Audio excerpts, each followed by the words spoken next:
this piece of equipment isn't necessarily for teaching virtually. Some of us teach in person as well. Especially with COVID, having a mask over your face all day makes it very difficult to communicate with your students.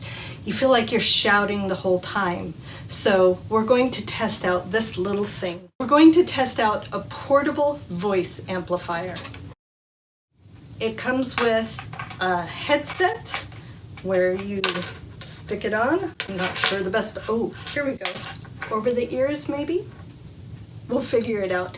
And then the microphone can sit right in front of your mask. This thing is so much smaller than I expected.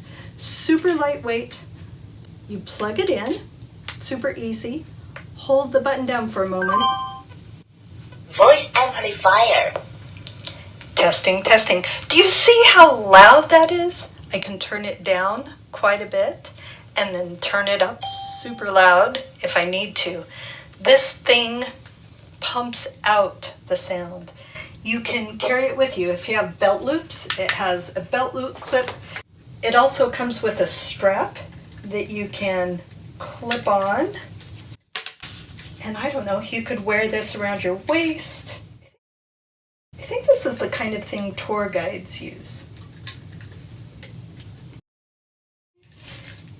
You could wear it around your neck. There you go. It's lightweight, it doesn't really get in the way, and you can see that it is loud. You can turn it down or turn it up according to your needs.